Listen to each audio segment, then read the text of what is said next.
I so wish that we had a woman president of the United States, and we came very close to doing that, a woman who was better qualified than so many people have sought that office and even won it. But I do think there's a certain element of misogyny that is there. That's House Speaker Nancy Pelosi saying sexism played a role in Elizabeth Warren's 2020 loss and choice to get out, just hours after Warren said that even raising the issue will get you dubbed a whiner. Meanwhile, President Trump today on what he thinks really sank Warren's White House bid. I think lack of talent was her problem. She had a tremendous lack of talent. People don't like her. She's a very mean person, and people don't like her. Scott Bolden, former Washington, D.C. Democratic Party chairman, with me now. Scott, what to make of it? Good afternoon. You're not surprised that Donald Trump would say it's lack of talent. I mean, he's got a history of misogynistic comments, but the reality is How is that misogynistic? And you know you and I are going to go back and forth on this. I'm a woman, so I know when things are stacked, and I know what that can look like. But to say that somebody doesn't have the skill isn't necessarily about their gender, is it?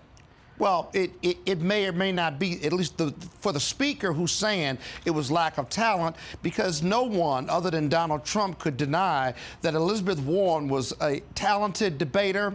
She was smart on a lot of issues. She had a plan, and she outperformed many of the Democratic candidates on the debate stage repeatedly. With all due respect, Bernie Sanders might fall in that category. He's the one who called her a liar on one of the debate stages.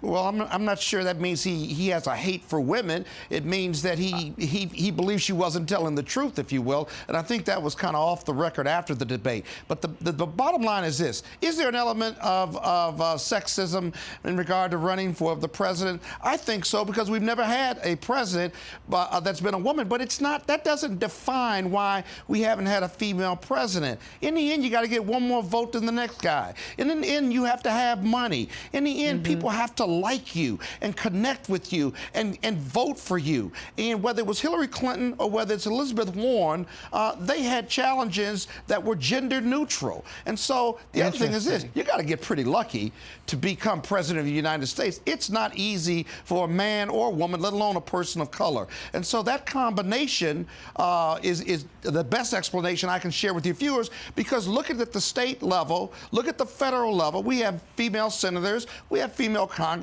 we have female leaders in the cabinet. Historically, we have not as many as perhaps we could have had before the 19th Amendment, but you still have that success at the state, local, and federal level. So how do you explain that compared to the presidency? Do you think that there is pressure, though, on Democrats who really drive hard in the lane of diversity and, you know, voices for all and opportunity for all?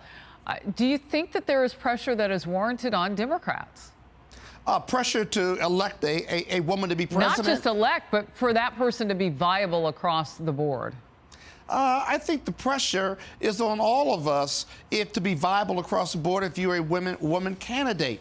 But in the end, what skews that notion that I just shared is that this year is different. Who's the best candidate to beat Donald Trump? That's where the real pressure is. And that kind of skews whether there's pressure to have a woman nominee or not. But again, America has a long way to go on the sex question, gender question, and race question. We could always be better, and we're always trying to be there. I hearken back to Jammu Green, one of my colleagues here at Fox, who ran to chair the DNC, and she pointed out what she thought also was sexism. I just wonder in your party if you need to take a harder look. Scott, I'll bring you back on another day. The answer is yes. Okay, got it. Have a good weekend.